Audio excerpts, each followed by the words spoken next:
Talak 3 itu dijatuhkan tanpa ragu, tanpa gemetar, tanpa rasa bersalah. Di ruang tamu rumah yang selama ini kuanggap tempat paling aman, suamiku berdiri dengan wajah penuh kemenangan. Di sampingnya, wanita simpanannya tersenyum tipis, seolah akulah orang asing yang mengganggu kebahagiaan mereka. Dan yang lebih menyakitkan, ibu mertuaku berdiri di belakang mereka, menyaksikan semuanya dengan tatapan puas. Aku talak kamu 3. 3 kata yang mengakhiri 5 tahun perjuangan. 3 kata yang membuat kakiku lemas seketika. Malam itu aku diusir, tanpa kesempatan membela diri, tanpa diberi waktu mengemas harga diri yang tersisa. Mereka pikir aku sudah kalah. Mereka yakin aku tak punya apa-apa lagi. Tapi kesombongan seringkali membutakan. Dan ketika seseorang merasa paling menang, biasanya itulah awal kejatuhannya. Karena tepat 24 jam setelah talak itu diucapkan, suamiku yang tertawa puas dan ibu yang mendukungnya sepenuh hati justru menangis histeris di pinggir jalan. Bukan aku yang kehilangan segalanya, melainkan mereka. Apa yang sebenarnya terjadi dalam satu hari itu?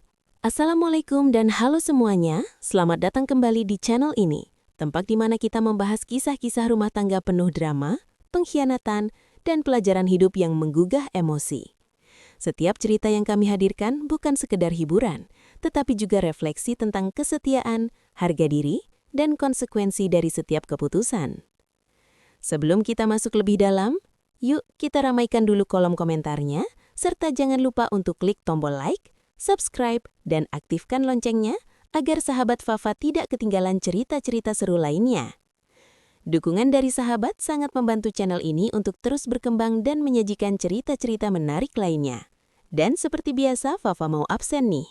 Coba tulis nama sahabat, asal kota, dan ketik kata hadir di kolom komentar bawah. Fafa pengen tahu, sahabat setia Fafa dari kota mana saja? Sudah siap sahabat? Yuk, kita langsung masuk ke ceritanya. Namaku Aisyah.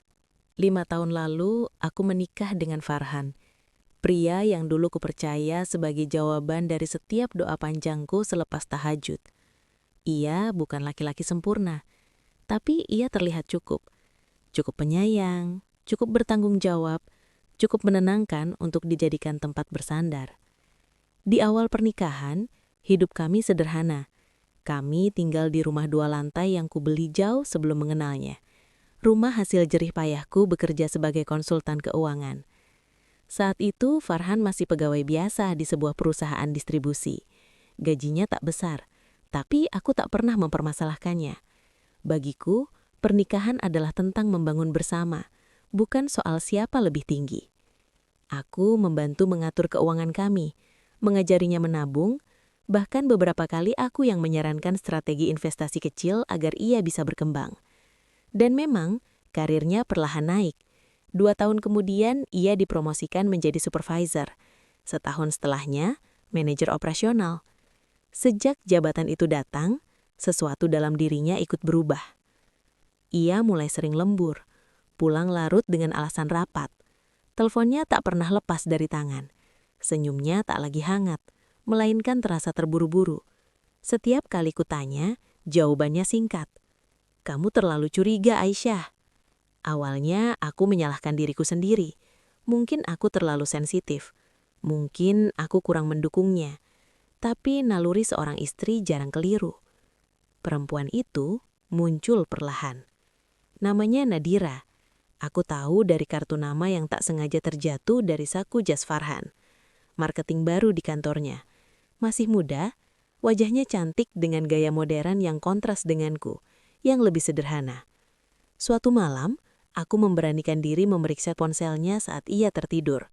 Bukan karena aku bangga melakukannya, tapi karena hatiku sudah tak sanggup menahan tanda tanya. Chat mereka bukan sekedar obrolan kantor. "Aku rindu, tadi kamu cantik banget. Sabtu nanti kita lanjut ya." Dadaku seperti diremas. Aku menunggu Farhan bangun dan mencoba bicara baik-baik. Tapi yang kudapat hanya amarah.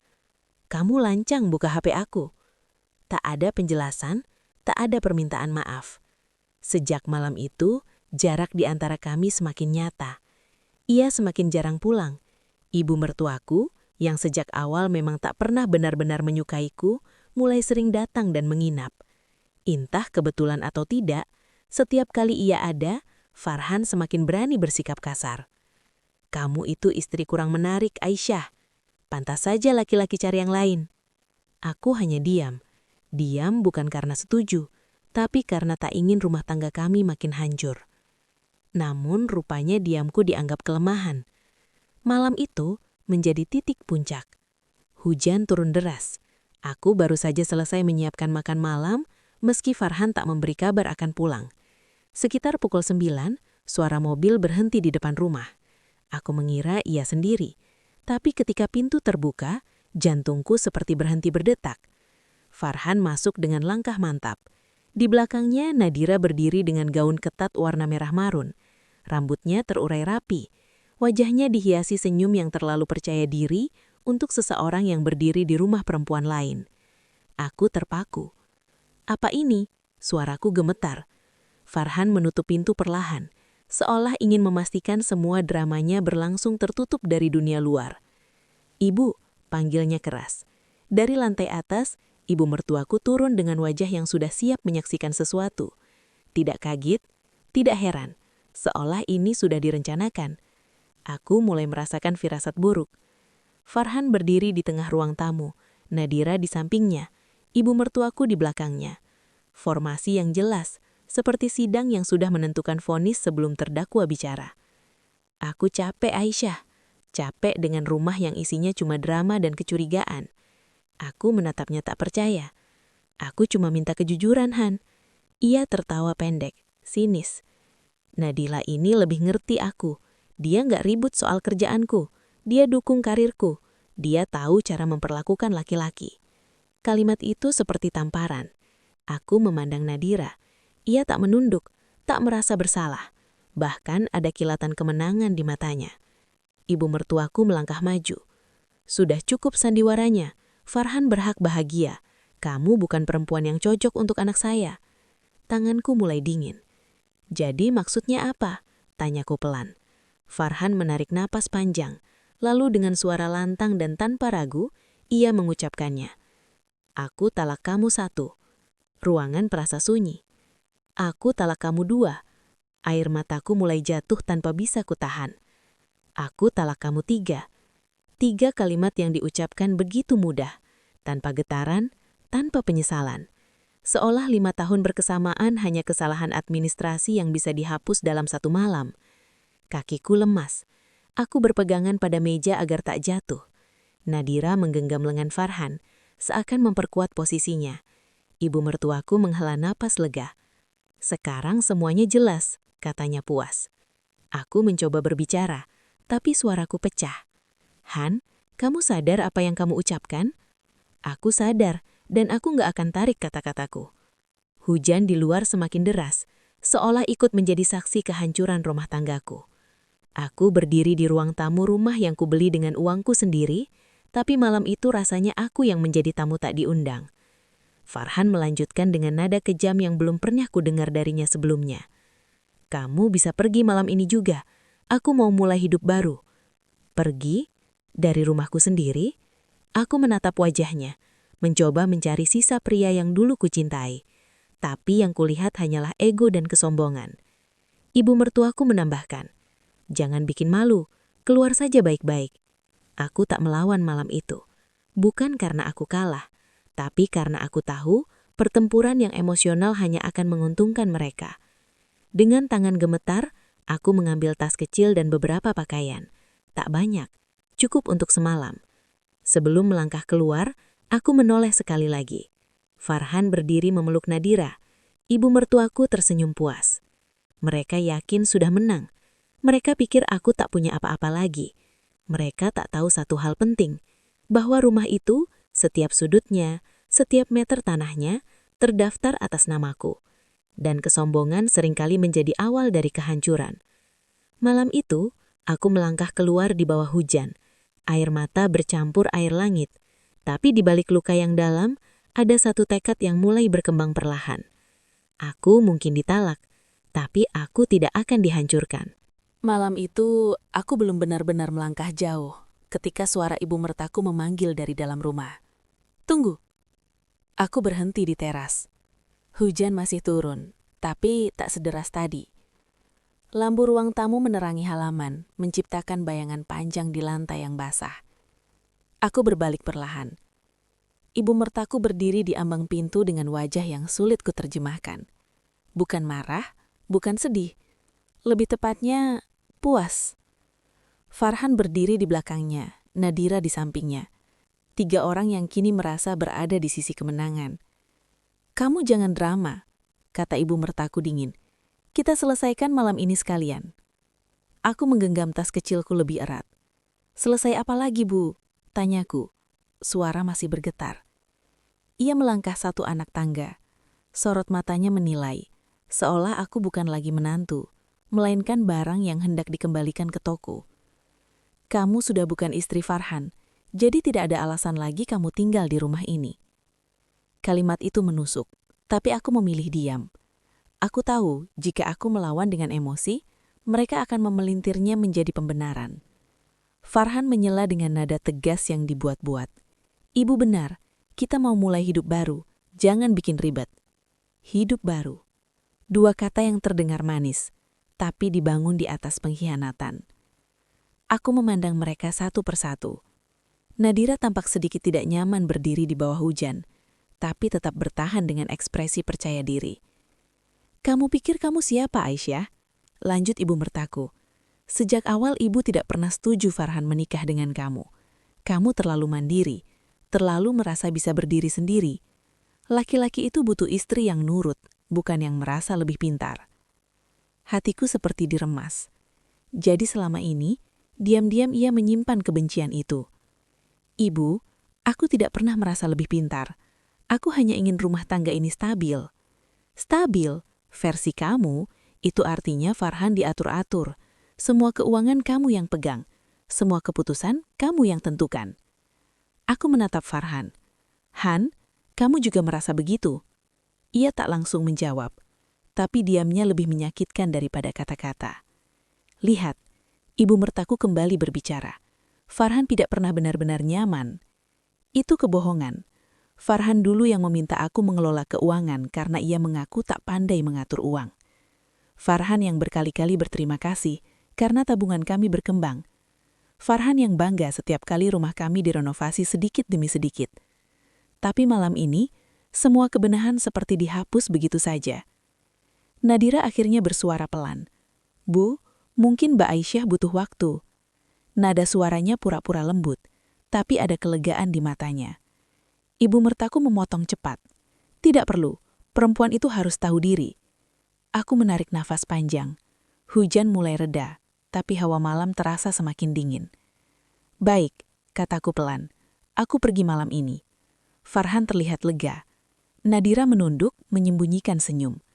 Namun, ibu mertaku belum selesai. "Tapi sebelum itu, kamu tinggalkan semua kunci, dan jangan ambil apapun yang bukan milikmu." Aku terdiam. Apapun yang bukan milikku? Aku hampir tertawa getir. Set sofa yang ia duduki itu kubeli dari bonus proyek 3 tahun lalu. Lemari di ruang makan kubayar tunai. Bahkan kulkas dan mesin cuci adalah hasil cicilan yang kuambil sebelum Farhan naik jabatan. Tapi malam ini bukan waktunya membuka semua itu. Aku mengeluarkan kunci cadangan dari tas, menyerahkannya dengan tenang. "Sudah?" tanyaku. Ibu mertaku mengambilnya dengan wajah puas. "Kamu boleh kembali ke orang tuamu. Mungkin itu tempat yang lebih cocok." Kalimat itu jelas bermaksud merendahkan. Orang tuaku hidup sederhana di kampung, tapi mereka mendidikku dengan harga diri, dengan prinsip, dengan keyakinan bahwa perempuan tidak boleh menggantungkan hidup sepenuhnya pada siapapun. Dan malam ini, prinsip itu menyelamatkanku. Aku melangkah turun dari teras. Tapi sebelum benar-benar pergi, aku berhenti dan menoleh. "Ibu, Han," kataku tenang. "Semoga keputusan malam ini benar-benar membuat kalian bahagia." Farhan menghela nafas kesal. "Sudah, jangan dramatis." Aku tersenyum tipis. "Dramatis? Belum, yang dramatis belum dimulai." Aku tidak langsung pergi ke rumah orang tuaku. Aku menginap di hotel kecil dekat pusat kota. Kamar sederhana, tapi cukup untuk menenangkan pikiran. Di sana, untuk pertama kalinya sejak talak itu diucapkan, aku membiarkan diriku menangis tanpa suara. Bukan hanya karena menghilangkan suami, tapi karena menyadari betapa mudahnya seseorang berubah ketika merasa memiliki kekuasaan. Aku membuka tas kecilku. Di dalamnya, selain pakaian, ada map coklat yang selalu kusimpan di lemari pribadiku. Map itu berisi salinan dokumen penting. Sertifikat rumah, atas namaku. Aku menatap nama yang tercetak jelas di sana. Tanggal pembelian, 2 tahun sebelum menikah dengan Farhan. Aku ingat bagaimana dulu ia berkata, "Untung ada kamu, jadi kita nggak perlu pusing soal tempat tinggal." Sekarang ia begitu yakin bisa mengusirku. Keyakinan yang lahir dari kesombongan. Aku memejamkan mata. Aku tidak ingin balas dendam, tapi aku juga tidak akan membiarkan diriku diinjak-injak. Keesokan paginya, ponselku bergetar berkali-kali.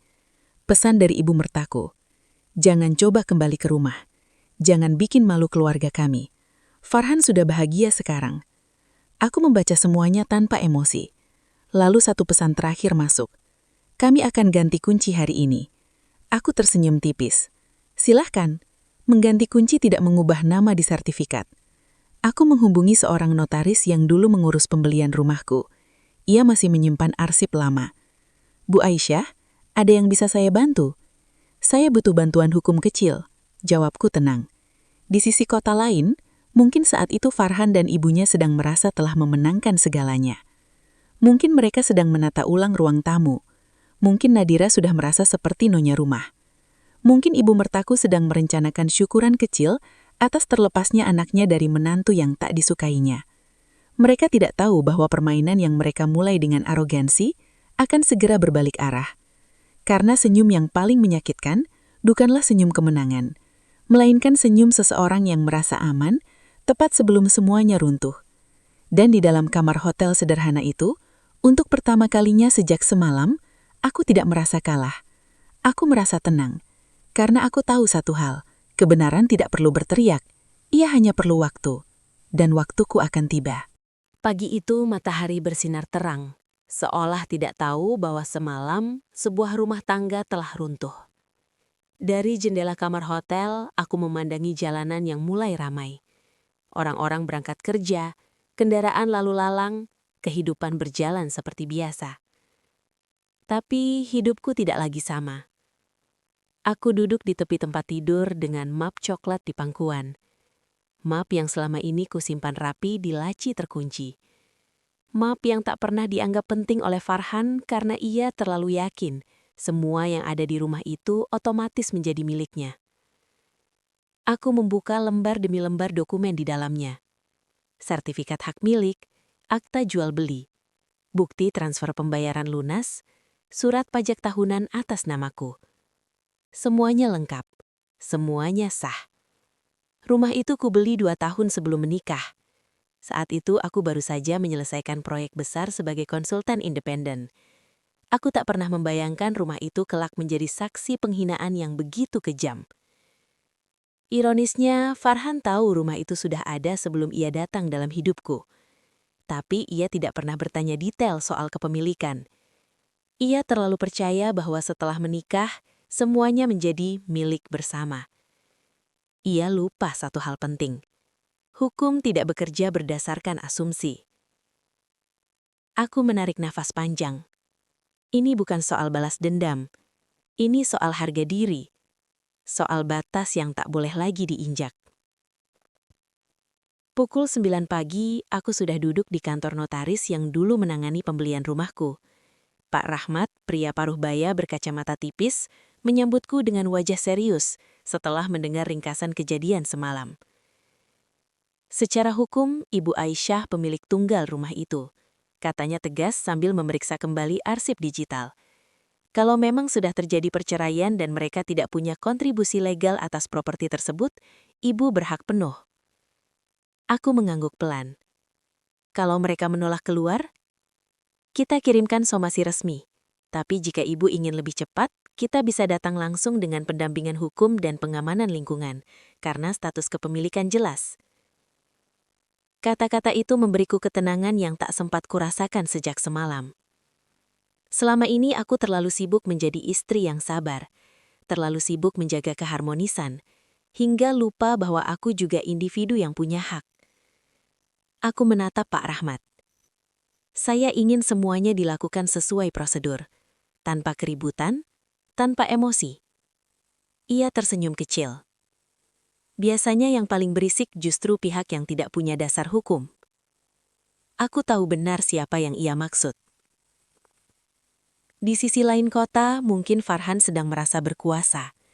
Mungkin ia dan Nadira sudah sarapan bersama di meja makan yang kubeli. Mungkin ibu mertuaku sedang menyusun ulang lemari dapur, merasa telah menggantikan posisiku sepenuhnya. Mereka tidak tahu bahwa siang ini aku akan datang. Bukan sebagai istri, bukan sebagai menantu, tapi sebagai pemilik sah rumah itu. Sebelum berangkat, aku menerima satu panggilan tak terduga. Dari Rina, teman lama Farhan di kantor yang juga cukup dekat denganku. "Aisyah, kamu baik-baik saja?" Suaranya terdengar ragu. "Alhamdulillah, baik." Ia terdiam beberapa detik sebelum akhirnya berkata pelan. "Aku cuma mau kasih tahu, semalam setelah kamu pergi, Farhan bilang ke beberapa orang kantor kalau rumah itu sepenuhnya miliknya. Dia bahkan bilang mau segera menikah lagi dan kamu keluar tanpa hak apa-apa." Aku tersenyum tipis. Kesombongan memang sering datang terlalu cepat. "Terima kasih sudah memberitahu, Rin." "Aisyah, hati-hati. Farhan lagi merasa di atas angin." Aku menutup telepon dengan tenang. Iya, ia memang merasa di atas angin. Padahal ia berdiri di tepi jurang yang tak ia sadari. Pukul 2 siang, aku berdiri di depan gerbang rumahku sendiri. Bersamaku ada Pak Rahmat dan satu staf administrasi yang membawa dokumen legal. Ketua RT Kompleks juga ikut mendampingi atas permintaanku untuk menjaga ketertiban. Aku tidak ingin keributan, tapi aku ingin semuanya jelas. Gerbang terbuka, mobil Farhan terparkir di dalam. Aku melihat tirai ruang tamu sedikit tersingkap. Ada yang mengintip. Aku menekan bel. Beberapa detik kemudian, pintu terbuka. Farhan berdiri di sana. Wajahnya berubah ketika melihatku tidak sendirian. "Kamu ngapain ke sini?" tanyanya ketus. Aku menatapnya dengan tenang yang bahkan mengejutkanku sendiri. "Saya datang untuk menyelesaikan urusan kepemilikan rumah." Nadira muncul di belakangnya. Ibu mertuaku menyusul, wajahnya langsung mengeras. "Kami sudah ganti kunci. Kamu tidak punya hak lagi di sini." Pak Rahmat melangkah maju. "Maaf Bu, berdasarkan sertifikat hak milik nomor 1247 yang terdaftar atas nama Ibu Aisyah sebelum pernikahan, klien kami adalah pemilik sah properti ini." Farhan tertawa pendek mencoba meremehkan. "Itu rumah suami istri. Jangan sok pintar." Pak Rahmat membuka map dan menunjukkan salinan legal. Properti ini diperoleh sebelum adanya ikatan pernikahan dan tidak ada perjanjian penggabungan aset. Secara hukum, ini harta pribadi Ibu Aisyah. Sunyi. Aku melihat perubahan ekspresi di wajah Farhan. Dari percaya diri, menjadi ragu. Ibu mertuaku mencoba menyelah. "Kami sudah tinggal di sini bertahun-tahun." "Tinggal tidak sama dengan memiliki," jawab Pak Rahmat tenang. Nadira mulai terlihat gelisah. Ia berbisik sesuatu pada Farhan. Farhan menatapku tajam dari bawah. "Kamu mau usir kami?" Aku tidak menaikkan suara. Aku hanya mengambil kembali apa yang memang milikku. Ia terdiam. Untuk pertama kalinya sejak talak itu diucapkan, aku melihat celah dalam kepercayaan dirinya. Rahasia yang mereka anggap sepele, administrasi, legalitas, dokumen, justru menjadi fondasi terkuatku. Kesombongan mereka bertumpu pada asumsi. Keputusanku bertumpu pada fakta. Dan fakta pada akhirnya selalu lebih kuat. Aku menatap Farhan untuk terakhir kalinya siang itu. "Kamu ingin hidup baru? Silahkan. Tapi bukan di rumahku." Wajahnya tak lagi seangkuh semalam. Permainan telah berubah. Dan mereka baru mulai menyadarinya. Sore itu udara terasa berbeda. Bukan karena cuaca, bukan karena hujan yang semalam mengguyur deras, tapi karena di dalam rumah itu, untuk pertama kalinya sejak talak 3 diucapkan, keseimbangan kekuasaan berubah arah. Jam dinding menunjukkan pukul 14.37. Kurang dari 24 jam sejak Farhan dengan lantang menjatuhkan talak di hadapan wanita simpanannya. Kini ia berdiri di ruang tamu yang sama, tanpa senyum kemenangan. Aku duduk dengan tenang di sofa yang dulu kupilih sendiri. Pak Rahmat berdiri di sampingku, sementara ketua RT kompleks ikut menyaksikan agar situasi tetap kondusif. Farhan masih mencoba mempertahankan wibawanya. "Kamu nggak bisa seenaknya begini," katanya menahan emosi. "Ini rumah tangga kita." "Rumah tangga kita sudah kamu akhiri semalam." Jawabku stabil. "Ini soal kepemilikan properti." Kata properti terdengar dingin, formal, tidak emosional. Dan memang itu yang kubutuhkan. Ibu mertuaku mulai meninggikan suara. "Kamu perempuan licik. Dari awal kamu memang mau kuasai anak saya." Aku menatapnya tanpa marah. "Bu, sertifikat ini terbit 2 tahun sebelum saya menikah dengan Farhan." Pak Rahmat menyerahkan salinan legal kepada ketua RT sebagai saksi. Farhan merampas lembaran itu dan membacanya cepat. Semakin lama wajahnya semakin pucat. Ia baru sadar bahwa ini bukan gertakan. Ini fakta. Nadira berdiri di dekat tangga. Raut wajahnya berubah total dari semalam. Tidak ada lagi senyum percaya diri. Ia terlihat seperti orang yang tiba-tiba menyadari telah berdiri di tempat yang salah. "Mas, ini gimana?" bisiknya pada Farhan. Farhan tak menjawab. Karena untuk pertama kalinya, ia tidak punya jawaban. Pukul 15.10, aku memberikan pilihan dengan tenang. "Kalian punya waktu sampai pukul 6 sore untuk mengosongkan rumah ini secara sukarela." Farhan menatapku tajam. "Kalau aku nggak mau?" Pak Rahmat menjawab sebelum aku berbicara. "Kami akan mengajukan permohonan pengosongan paksa sesuai prosedur hukum, dan prosesnya akan jauh lebih memalukan." Kata memalukan membuat ibu mertuaku tersentak. Ia sangat peduli citra, sangat takut jadi bahan omongan tetangga. Suasana menjadi hening. Di luar beberapa tetangga mulai melirik dari balik pagar. Berita cepat menyebar di kompleks perumahan seperti ini. Semalam mungkin mereka melihatku pergi dengan tas kecil. Hari ini mereka melihatku kembali dengan dokumen resmi. Narasi berubah. Pukul 16. Farhan naik ke lantai atas dengan langkah berat. Aku mendengar suara lemari dibuka, koper diseret, dan laci ditutup keras. Ibu mertuaku masih berusaha mempertahankan harga diri. "Kami bisa beli rumah lebih bagus dari ini," katanya dengan nada tinggi. Aku tersenyum tipis. "Tentu saja bisa, Bu."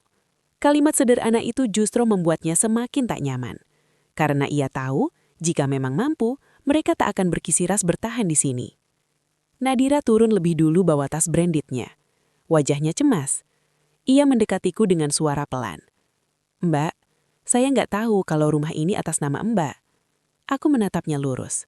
"Sekarang sudah tahu." Ia menunduk. Untuk pertama kalinya, ia terlihat kecil. Hubungan yang dibangun di atas pengkhianatan memang jarang memiliki fondasi kuat. Ketika masalah datang, yang pertama pergi biasanya adalah yang paling baru datang. Pukul 17.05. Farhan turun dengan 2 koper besar. Keringatnya membasahi dahinya meski pendingin ruangan menyala. Ia menatapku lama. "Kamu puas sekarang?" Aku menggeleng pelan. "Aku hanya mengambil kembali hakku." Ia tertawa pahit. "Kamu memang selalu merasa benar." Kali ini bukan soal merasa. Aku berdiri dan menunjuk dokumen di meja. "Ini soal hukum." Kata itu kembali membuatnya terdiam. Selama ini ia merasa lebih dominan, lebih berkuasa karena jabatan dan penghasilan yang meningkat. Ia lupa bahwa kekuasaan sejati sering tersembunyi dalam hal-hal yang dianggap sepele, dokumen, legalitas, detail administratif, dan detail itulah yang ia abaikan. Pukul 17.40. Barang-barang mereka mulai dikeluarkan. Beberapa tetangga pura-pura menyiram tanaman sambil mengamati. Ibu mertuaku tak lagi bisa menyembunyikan kegelisahannya. "Farhan, kita mau kemana sekarang?" Suaranya mulai bergetar. Pertanyaan sederhana, tapi menghantam keras. Semalam mereka yakin memiliki segalanya. Hari ini mereka bahkan tak punya alamat tujuan. Farhan terlihat frustrasi. Ia mencoba menelpon beberapa orang. Mungkin teman, mungkin kerabat. Tak ada yang langsung datang menolong. Nadira berdiri sedikit menjauh, memainkan ponselnya dengan wajah tegang. Beberapa menit kemudian, ia mendekati Farhan. "Mas, saya pulang dulu ya. Nanti kita bicarakan lagi." Kalimat itu seperti palu terakhir. Farhan tak percaya. "Kamu tinggalin aku?" Nadira tak menjawab. Ia hanya masuk ke mobilnya dan pergi. Begitu saja. Secepat ia datang. Aku menyaksikan semuanya tanpa ekspresi. Hubungan yang lahir dari pengkhianatan jarang bertahan di bawah tekanan. Pukul 18.02. Langit mulai menggelap. Semua koper sudah berada di luar pagar.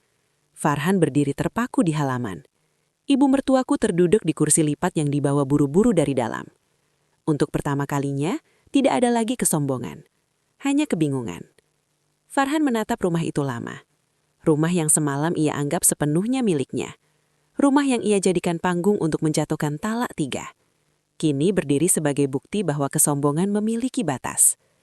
Ia mendekatiku perlahan. "Aisyah, kita bisa bicarakan baik-baik." Aku menatapnya tanpa kebencian. "Kita sudah bicara semalam. Itu emosi." Kata-katamu jelas dan sadar. Ia tak mampu membantah. Talak 3 bukan kalimat yang terucap tanpa kesadaran, dan ia tahu itu. Pukul 18.30. Mobil angkutan online akhirnya datang. Mereka memasukkan koper satu persatu. Ibu mertuaku mulai menangis. Bukan lagi marah, bukan lagi sinis. Tangisan yang lahir dari kehilangan kendali. Farhan mencoba terlihat tegar, tapi sorot matanya kosong.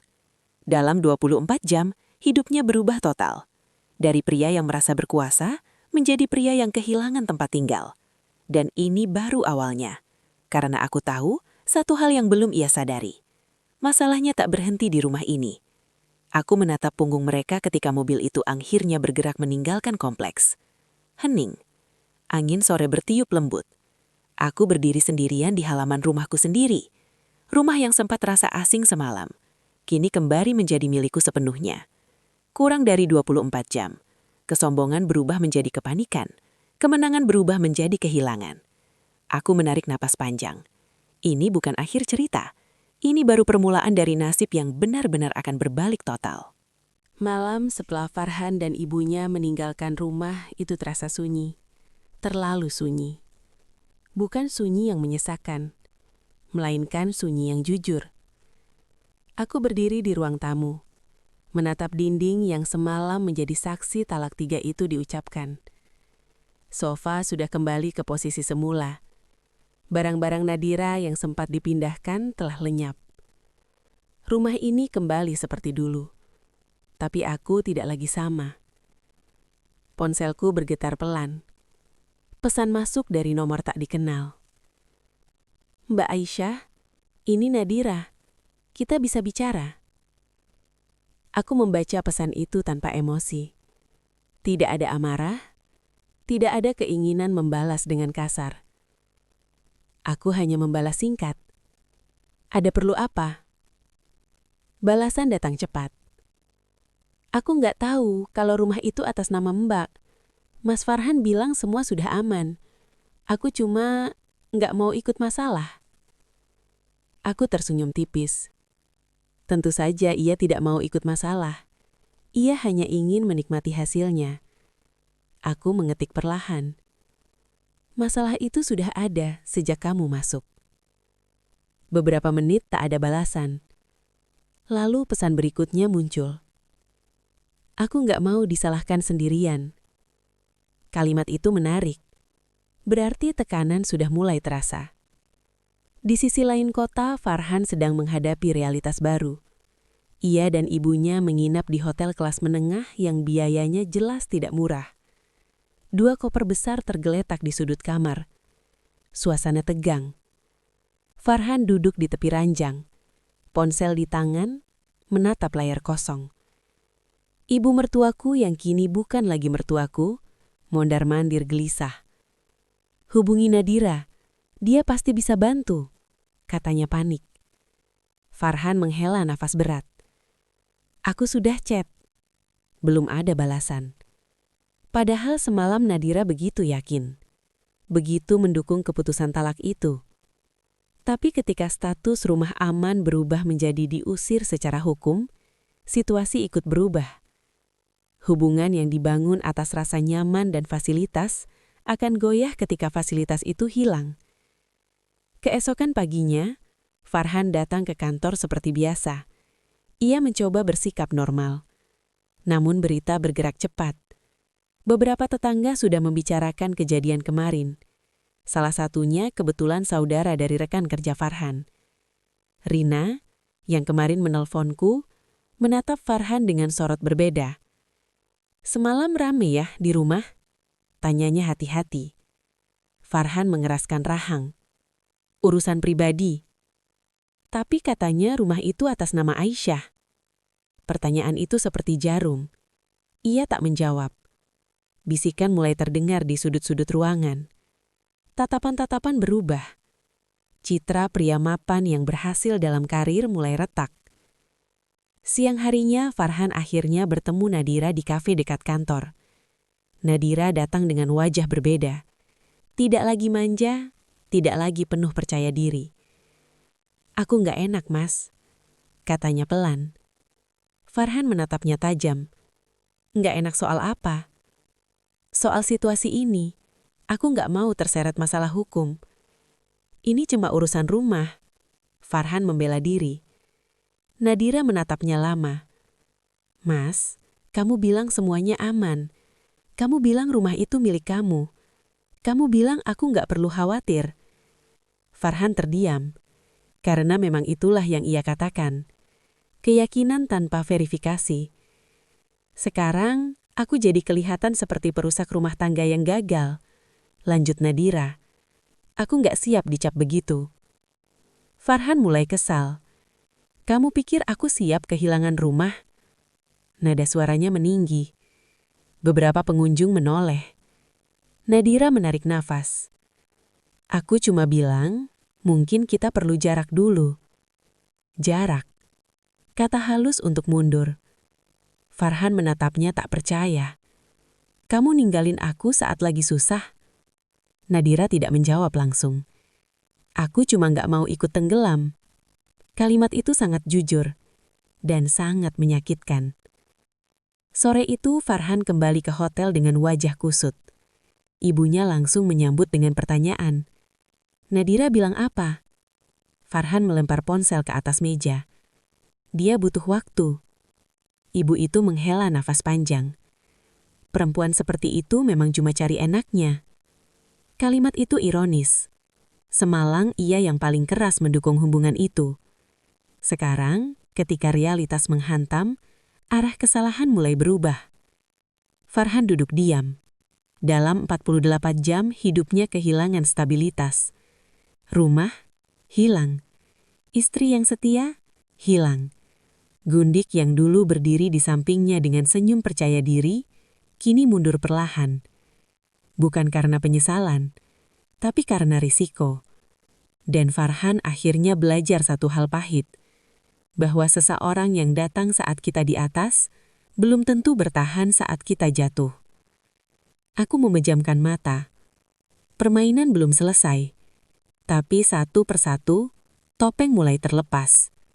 Dan nasib benar-benar sedang berbalik arah. Malam itu, suasana kota terasa berat dan hening.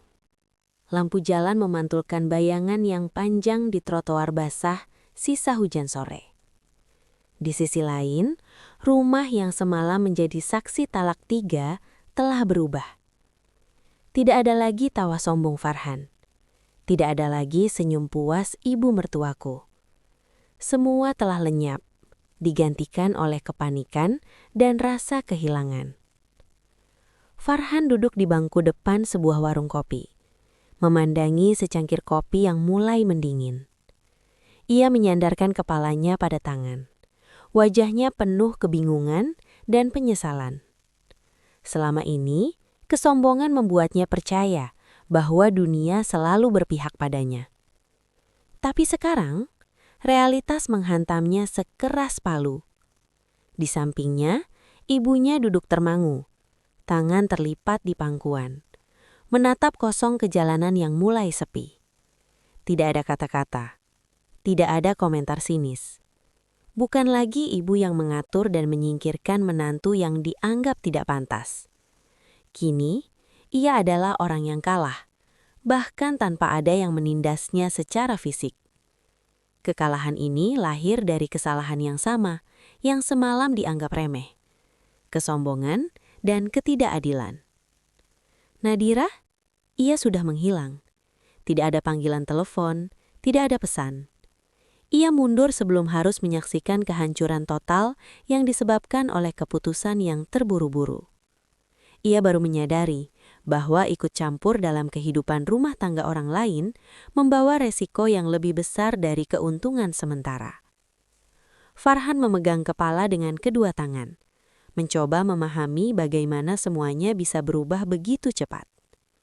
Rumah yang semalam menjadi panggung kesombongannya, kini telah dikembalikan pada pemilik sahnya, Aisyah, mantan istrinya. Semua dokumen legal, sertifikat rumah, bukti kepemilikan, berada di tangan wanita yang ia anggap lemah semalam. Ia merasa tercekik oleh fakta. Ia menyadari, hanya dalam waktu 24 jam, kehidupannya berubah total. Ia kehilangan rumah, istrinya, dan wanita yang dianggap sebagai pelarian sempurna dari tanggung jawab. Semuanya. Dan yang lebih menyakitkan, ia tahu itu sepenuhnya akibat pilihannya sendiri. Di sudut warung, beberapa tetangga yang kebetulan lewat menatapnya dengan pandangan campur aduk. Kasihan, heran, dan sedikit takjub. Berita tentang pengusiran Farhan dan ibunya dari rumah Aisyah menyebar cepat di lingkungan sekitar. Dalam beberapa jam, gosip itu menjadi topik hangat. Anak-anak tetangga meniru kata-kata Farhan yang sempat terdengar keras semalam. Orang-orang yang dulu memuji kesuksesannya, kini bergumam bahwa karma datang terlalu cepat. Ibu mertuaku memandang Farhan. Air matanya berair, tapi bukan karena penyesalan sepenuhnya. Ada rasa malu, campur aduk dengan rasa frustasi karena ia yang semula merasa berkuasa, kini tak bisa berbuat apa-apa. Farhan, apa ini semua benar-benar terjadi? Suaranya bergetar. Farhan tidak menjawab. Ia menunduk, mencoba menenangkan diri, tapi tidak berhasil. Setiap ingatan tentang kesombongan semalam, setiap kata yang ia ucapkan di ruang tamu rumah Aisyah, sekarang berbalik menghantui dirinya sendiri. Sementara itu, di luar, tetangga mulai mengamati. Beberapa anak muda yang semalam melihat Aisyah pergi dengan tenang, kini tersenyum samar-samar, seolah ikut merasakan kemenangan yang lambat tapi pasti. Karma, pikir mereka. Karma datang terlalu cepat. Di hotel murah yang mereka tinggali sekarang, Farhan dan ibunya mencoba mengatur kembali barang-barang mereka. Koper-koper besar, pakaian, dan barang-barang pribadi disusun seadanya. Tapi tidak ada rasa nyaman. Tidak ada lagi kekuasaan. Segalanya terasa rapuh, kosong, dan dingin. Farhan mencoba menelepon Nadira, berharap wanita itu kembali mendukungnya. Tapi teleponnya tidak diangkat. Pesan singkat yang dikirim juga tidak dibalas. Ia merasa terisolasi. Semua yang ia bangun dengan kesombongan kini runtuh sendiri. Keesokan harinya, rumor di kompleks mulai sampai ke kantor Farhan. Beberapa rekan mencoba menahan diri, tapi bisik-bisik mulai terdengar. Ia tidak lagi dipandang sebagai pria sukses. Ia dipandang sebagai orang yang gegabah, yang kehilangan rumah, keluarga, dan wanita simpanan dalam waktu 24 jam. Setiap kali Farhan menatap cermin, yang ia lihat bukan hanya wajah sendiri. Ia melihat bayangan dari kesalahan semalam. Talak yang diucapkan tanpa pertimbangan, kesombongan yang membuatnya mengusir Aisyah, dan kepercayaan pada Nadira yang ternyata rapuh.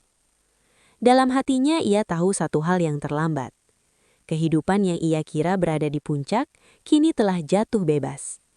Ia tidak bisa mengubah fakta bahwa ia kehilangan segalanya, dan tidak ada yang bisa menolongnya. Bahkan ibu mertuanya yang semula merasa berkuasa, kini harus menanggung malu di depan lingkungan.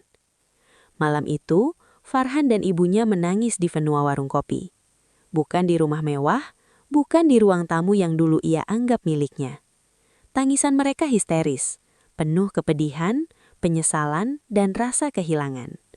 Mereka tidak tahu harus berbuat apa. Tidak ada strategi, tidak ada pembelaan. Mereka hanya terdiam dalam kesunyian yang memekakkan telinga. Di sisi lain kota, Aisyah menatap malam dari balkon rumahnya sendiri. Ia tidak merasakan kebahagiaan semu. Ia hanya merasa damai. Damai karena keadilan telah berjalan. Damai karena kebenaran tidak bisa ditahan selamanya. Semua yang semalam dianggap hilang oleh Farhan kini menjadi miliknya kembali, secara sah dan tanpa harus bersikap kejam.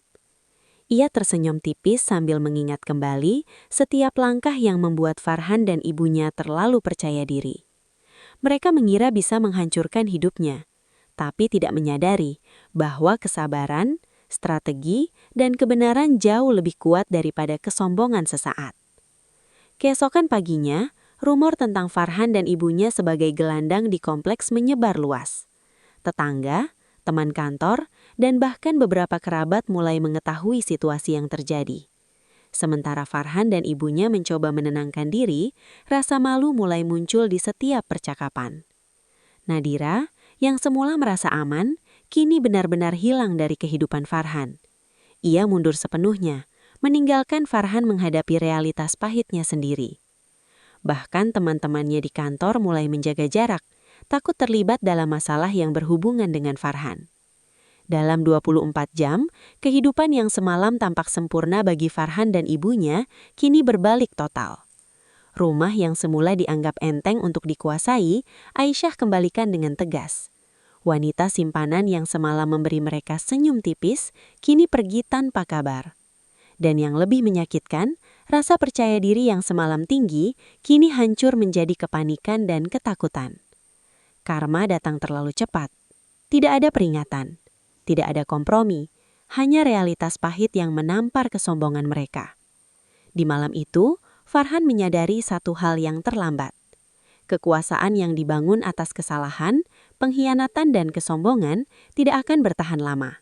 Dan Aisyah hanya menatap malam dengan tenang, karena ia tahu dalam permainan hidup, kesabaran, ketegasan dan kebenaran selalu memiliki waktu mereka sendiri untuk menang.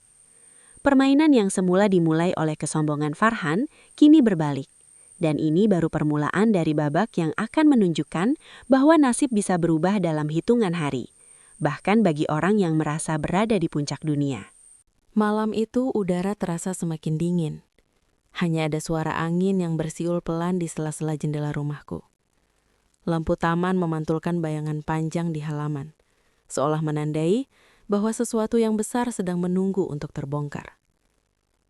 Aku duduk di sofa ruang tamu, memegang secangkir teh hangat.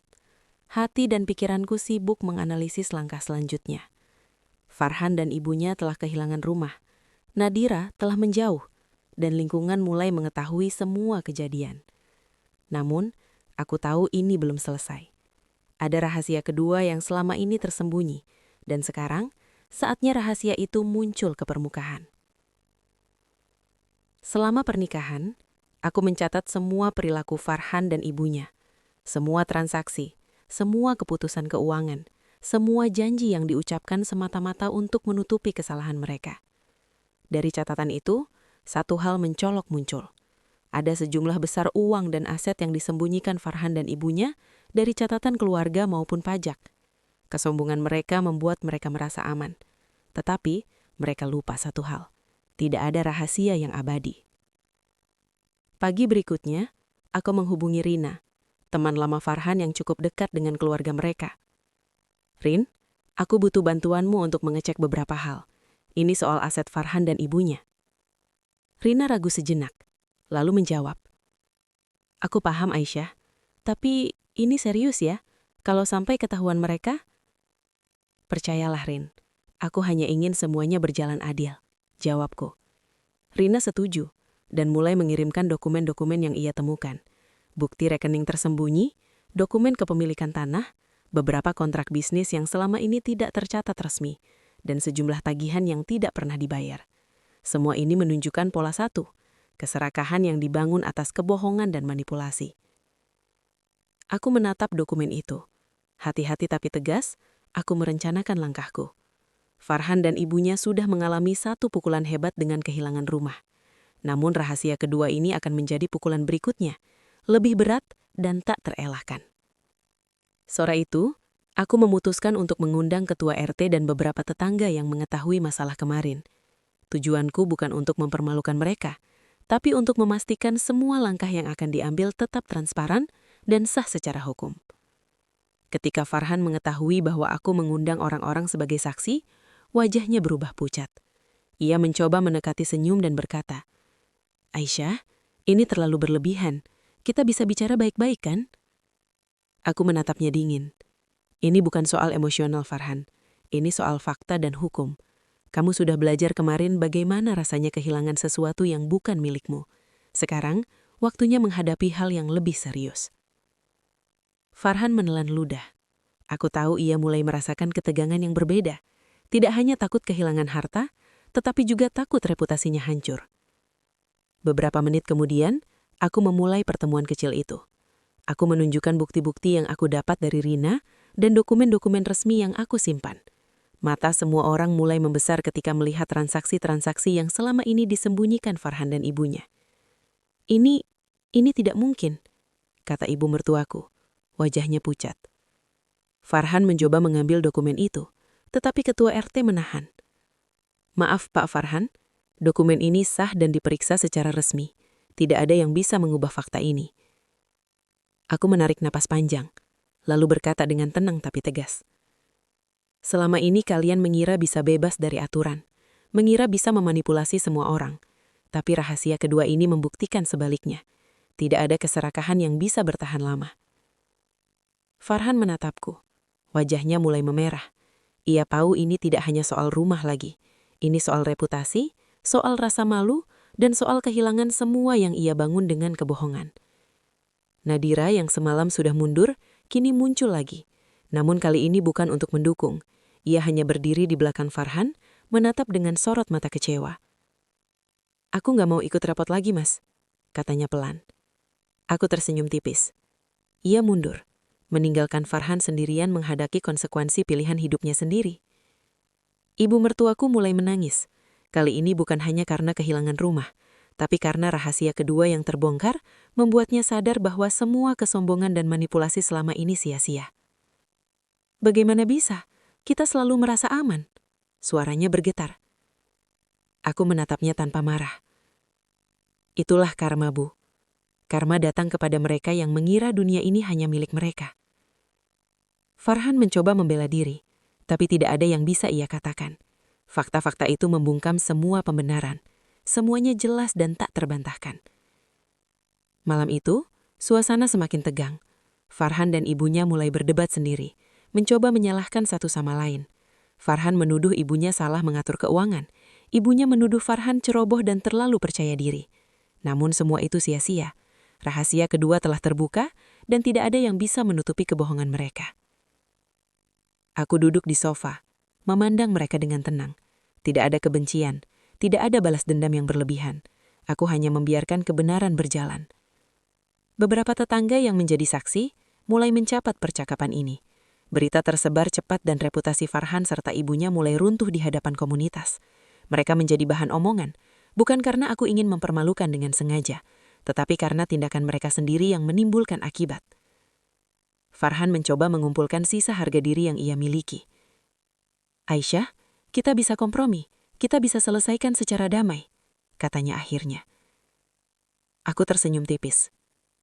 Damai sudah. Sekarang kalian harus menerima konsekuensi dari kesalahan sendiri.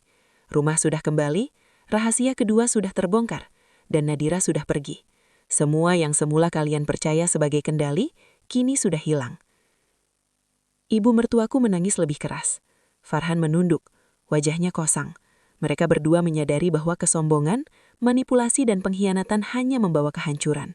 Dan mereka baru saja merasakan semua itu dalam hitungan jam. Karma terlalu cepat. Dan aku berdiri di tengah rumahku sendiri. Memandang mereka yang semalam masih sombong, kini histeris dan kehilangan semua kendali. Aku tidak tertawa, tidak bersorak. Aku hanya merasa damai karena kebenaran selalu memiliki cara untuk muncul. Malam itu, ketika Farhan dan ibunya pergi untuk menginap di hotel kecil lagi, aku duduk di balkon memandang langit gelap. Bintang-bintang terlihat samar, tapi aku tahu cahaya kebenaran selalu lebih kuat daripada bayangan kesombongan. Rahasia kedua telah terbongkar. Nasib Farhan dan ibunya kini berubah total. Tidak ada jalan untuk kembali. Mereka harus menghadapi konsekuensi dari kesalahan sendiri, walaupun dalam hitungan jam. Dan malam itu, menutup babak hampir final dari permainan yang dimulai dengan kesombongan, talak, dan pengkhianatan. Matahari pagi bersinar lembut melalui jendela rumahku, menembus tirai tipis yang bergoyang pelan karena angin. Udara terasa segar, namun ketenangan pagi ini membawa arti yang lebih dalam. Hari ini, semua akan berakhir. Semua yang semalam tampak kacau, kini mencapai puncaknya. Keadilan akan muncul, dan nasib mereka yang sombong akan benar-benar berbalik. Aku duduk di ruang tamu, memeriksa dokumen terakhir yang aku siapkan. Bukti kepemilikan rumah, bukti transaksi rahasia Farhan dan ibunya, dan dokumen pendukung lain yang sudah dikonfirmasi oleh Rina.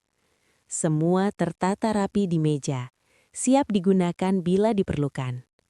Semua bukti ini bukan sekadar alat pembalasan, tapi juga simbol bahwa kebenaran tidak bisa dihindari. Pukul 9 pagi, aku memutuskan untuk mendatangi kantor notaris untuk menyiapkan langkah hukum terakhir. Pengajuan pernyataan resmi yang menegaskan kepemilikanku atas rumah dan aset yang terkait. Pak Rahmat, notaris paruh baya yang selama ini membantuku, tersenyum hangat melihat keseriusanku. Bu Aisyah, ini akan menjadi langkah terakhir yang formal. Setelah ini, mereka tidak bisa lagi membantah, katanya. Aku mengangguk, menahan rasa tegang tapi lega. Semalam aku menyaksikan Farhan dan ibunya kehilangan rumah. Malam itu aku menyadari satu hal. Kekuasaan dan kesombongan sementara akan runtuh ketika fakta dan hukum berdiri kokoh.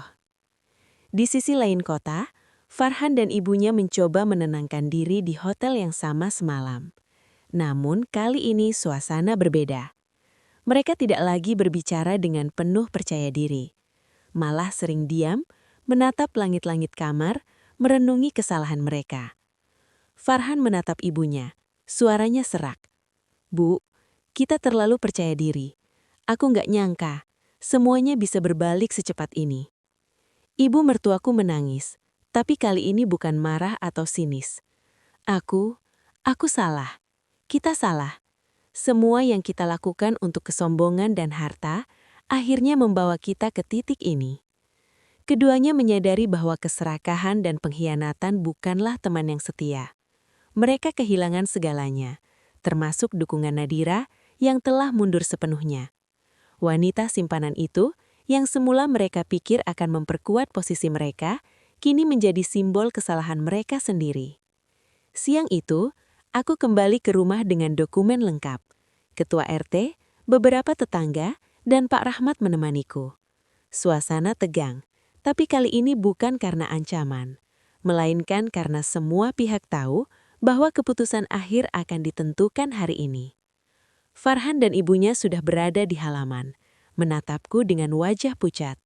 Tidak ada kata-kata sinis, tidak ada ancaman, hanya kecemasan dan rasa malu.